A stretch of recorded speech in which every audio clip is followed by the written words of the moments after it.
Business world now. Today we're going to focus on what branding is and how to create a successful brand. To give us some insight on the subject, we're joined by executive professional Ozan Batigun. Thank you very much for joining us, Ozan. Hi, Bardavid. Thank you. Now, let's begin by giving a definition of what a brand is. Tell us what defines a brand. Well, brand is something that you have a very, very strong product and you create great company effort, campaigns and everything on it. Brand means inspiration for the company, but brand means also the necessities and needs of the customer and of the end user. So brand is something that we're very, very fond of and we like to use in our daily environment very much.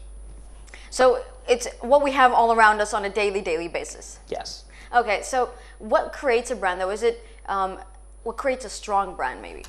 Well, actually you have to have a good product. No market campaign and can invent a brand if it's a mediocre product. First of all, you have to have a strong product.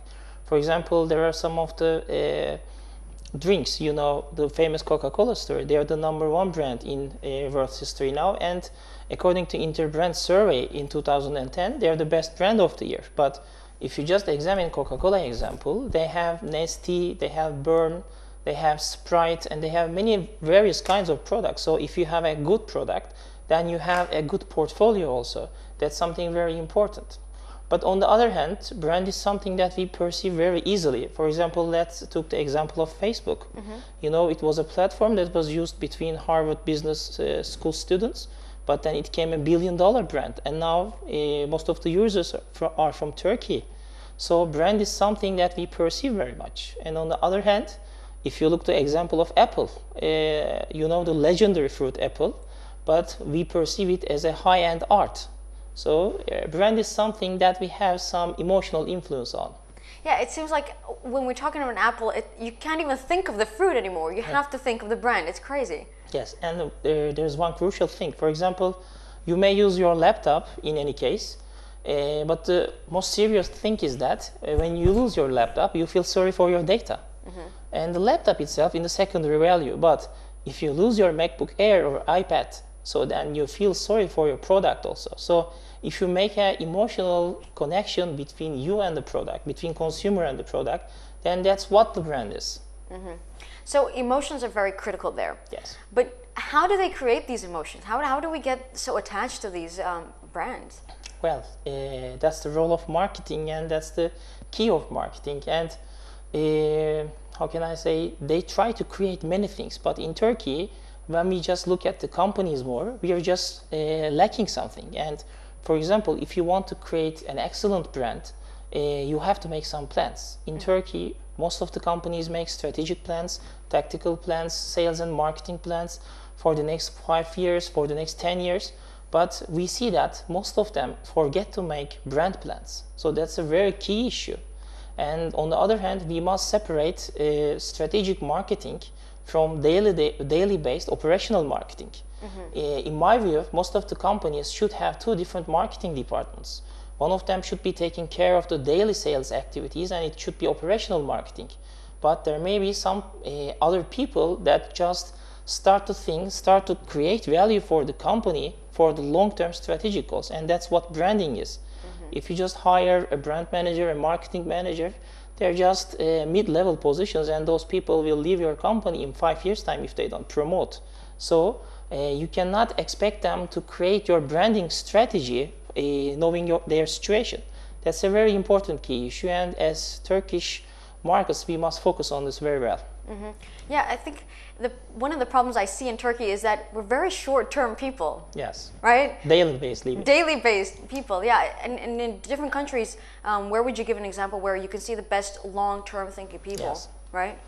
On the other hand, branding is very, very different. For example, companies are very, very clever nowadays because, for example, let's take off corporate brands. Let's think of HSBC and Citibank. Being a great corporate brand is something very, very important because corporate brands means sustainability and confidence for the consumer. For example, they buy many local banks, but in a year or two, we just forget the names of the local banks that they buy. And then they came with a slogan saying that they're world's local bank. So that's a very important issue, and they have hundreds of products in their portfolio, but the consumers do not take care of the hundreds of products. They take care of the sustainability and stability of the HSBC or Citibank. That's what is very important.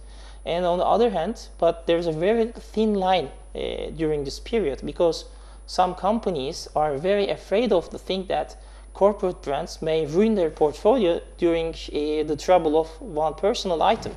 For example, Siemens in the world just test their products under different names in emerging markets, and if they just succeed and if the product is promising, then they take it to the portfolio of the Siemens and launch it as a Siemens product. So that's a very key issue. So you must be very strict on when you're just making a corporate branding. That is so smart to try it out with a different name, because I mean, if you try it out as your own name and you fail, it kind of gives harm to your own brand. But if you try it out, very, very smart. If I ever have like a branding company, I'm going to do that. Start it with something else. And branding is just all of perception, because in Turkey, when companies are going to create a product or launch a product, they just think of themselves, how our company should do such a thing. But the thing that they should take care of is that what the consumer needs, what the consumer wants. So there's a very, how can I say, big gap in that area. And when companies are just developing their products, the people who are working in the companies or have so great egos that they want the product in the shape that they want it to be. But it should be changing. It should be according to the consumer needs. Right. That's what Dell did in all over the world. And so that's what they are very successful. They have been selling $30 million in 1984, but now they're about 20 million company. And on the other hand, you should change the company's vision according to the market potential and dynamics. For example, Samsung